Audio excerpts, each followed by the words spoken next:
ibang balita, patuloy ang pagbibigay ng iba't ibang grupo ng tulong sa mga veteranong sundalo. Kabilang narito ang Filipino War Veterans Foundation na nagsagawa ng medical mission sa Florida Blanca, Pampanga. Ang ulat mula kay Joseph Parafina. Dinayo ng PhilVet sa Filipino War Veterans Foundation Inc. ang Basa Air Base sa Pampanga. Dito'y para paglingkuran ng mga veterano at kaanak ng mga ito. Dala ang mga wheelchairs at mga gamot kasama mga doktor at dentista. Kaya naman sobrang ligaya ng mga veteranong ito na di na sila napapabayaan ng pamahalaan at ng mga NGOs tulad ng PhilVets.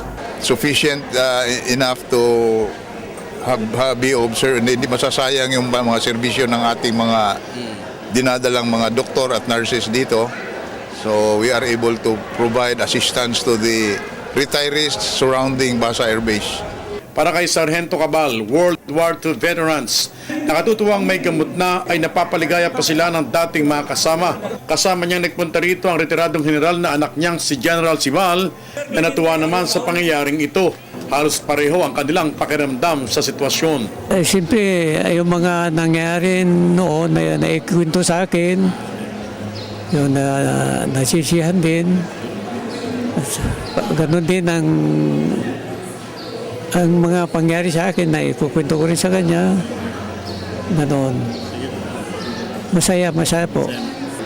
Oh, dapat nga hindi lang dapat regular basis dapat ganitong ginagawa eh. Yung pagdalo-dalo sa mga veterano, wala pa akong yata na may pa sa Zambales eh. So kailangan dapat maraming veterano rin sa Zambales eh. Kaya kung doon may mga bedridden na kumbaga so kailangan dapat may mga Para naman sa 70 taong gulang na veteranong si Mang Alfredo, akala niya nakalimutan na sila sa kabila ng kanilang ginawa sa bansa noong araw. Kaya ngayon dumating naman ang tulong sa kanila. Tudo-saludo sila sa pamahalaan at sa grupo. Sa pagkakataong hirap na rin makalakad pati na ang kanyang mga kasama, kaya't ito'y isa ng pagsaludo sa kanila. Very good. Kailangan talaga. Lalo na yung hindi makalakad na pa rin. Mabuti, kalakad-lakad ako ngayon, pero yung iba, hindi na talaga. Para sa Telebisyon ng Bayan, Joseph Parafina.